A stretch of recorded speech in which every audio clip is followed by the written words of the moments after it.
దేవుని వాగ్దానం, రహస్యమందు చూచు నీ తండ్రి నీకు ప్రతిఫలమిచ్చును. మత్తయి సువార్త 6:6. ఈరోజు నీవు మౌనంగా ప్రార్థిస్తున్నావేమో, ఎవరూ చూడని చోట కన్నీళ్లు పెడుతున్నావేమో, నీ ప్రార్థనలకు సమాధానం ఆలస్యమవుతోందని నిరాశపడుతున్నావేమో, దేవుడు నీ మౌన ప్రార్థనలను వింటున్నాడు. మనుషులు నీ బాధను చూడకపోవచ్చు, నీవు చేసిన త్యాగాలను గుర్తించకపోవచ్చు, కానీ రహస్యమందు చూసే దేవుడు నీ హృదయాన్ని పూర్తిగా తెలుసుకున్నాడు. నీ తండ్రి నీకు ప్రతిఫలమిచ్చును అని చెప్పిన దేవుడు నీ కన్నీటి ప్రతి బిందువును లెక్క పెడుతున్నాడు. నీవు ఒంటరిగా చేసిన ప్రార్థన ఒక్కటైనా వృధా కాదు. సరైన సమయంలో దేవుడు నీ జీవితంలో అద్భుతమైన సమాధానాన్ని ఇవ్వగలడు.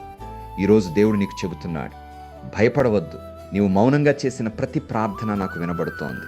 నీవు రహస్యంగా కార్చిన కన్నీళ్లను నేను చూస్తున్నాను. సమయం వచ్చినప్పుడు నీ జీవితాన్ని ఆశీర్వాదాలతో నింపుతాను. నీవు ఎదురు చూస్తున్న సమాధానం ఆలస్యమైన ఆయన సమయం వచ్చినప్పుడు నీ నిరీక్షణను ఆనందంగా మార్చబోతున్నాడు. సకల ఆశీర్వాదాలకు, కృపలకు కారణభూతుడా, కృపాసత్య సంపూర్ణుడా, మీకు వందనాలు. ప్రభువా, ఈ వాగ్దానం వినే ప్రతి హృదయాన్ని నీ సమాధానంతో నింపు. నిరీక్షణలో ఉన్న వారికి ఆశను, అలసిపోయిన వారికి కొత్త బలమును అనుగ్రహించు. మీ కృప మరియు ప్రతిఫలం ప్రతి కుటుంబంపై నిలిచియుండునుగాక. మీ కృపాబహుల్యానికి సమర్పిస్తూ యేసునామంలో ఈ వాగ్దానాన్ని ఆశీర్వదిస్తున్నాను తండ్రి. ఆమేన్. ఈ వాగ్దానం మీకు, మీ కుటుంబాలకు, అందరి జీవితాల్లో నెరవేరునుగాక.